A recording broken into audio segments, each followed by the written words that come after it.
So 'big boss' season 8 అయితే start అయిపోయింది కదా! అందులో బాగా స్ట్రాంగ్ కంటెస్టెంట్ ఎవరనుకుంటున్నారు? నిఖిల్. నిఖిల్. ఎందుకని? బికాజ్ తను పాస్‌లో అంటే ఎప్పటినుంచో నేను నిఖిల్‌కి కూడా ఫ్యాన్. తనవి కిలాడి గర్ల్స్, కిరాక్ బాయ్స్ ప్రోగ్రామ్స్ గానీ, ఏమన్నా నార్మల్ ఏమన్నా ప్రోగ్రామ్స్ పెట్టినా, ఏమన్నా గేమ్స్ గానీ, ఏమన్నా అటెంప్ట్ చేసినా కూడా తన స్ట్రాటజీ అనేది పర్ఫెక్ట్ ఇస్తారు. ఓకే. సో ఇప్పుడు ఇంకో విషయం చూడాలి అంటే ఇందులో మనకి నలుగురైతే మనకి కన్నడ వాళ్ళున్నారు. పృథ్వీ అయితే పెద్దగా బయటికి కనిపించట్లేదు గదా! సో పృథ్వీ ఆడగలుగుతాడంటారా? ఆడతారు. అంటే ఇప్పుడిప్పుడే 2 డేస్ అయితుంది మనకి స్టార్ట్ అయ్యి.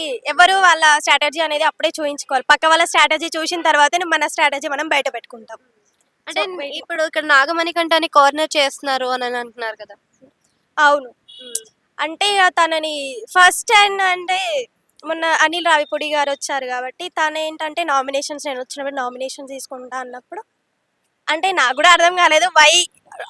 ఎందుకు అందరూ అతన్నే పాయింట్ చేశారనేది నాకు గూడా అర్థం గాలేదు. తర్వాతి హి ఈజ్ సో సెంటిమెంటల్ అని సింపతితో ఉంటే కాదు గదా ప్రోగ్రామ్. సో నిఖిల్ ఇష్టం అన్నారు కదా! నిఖిల్ హౌస్‌లో అందరిని మానిప్యులేట్ చేస్తున్నారు, ఇన్‌ఫ్లూయెన్స్ చేస్తున్నారు, ఆయన మాట వినేలా చేస్తున్నారు, ప్రతి దాంట్లో ముందుకెళ్తున్నాడు అనేది ఒకటి వినిపిస్తుంది కదా! అది ఎంతవరకి కరెక్ట్ అంటారు? అది మాత్రం రాంగ్ అసలు.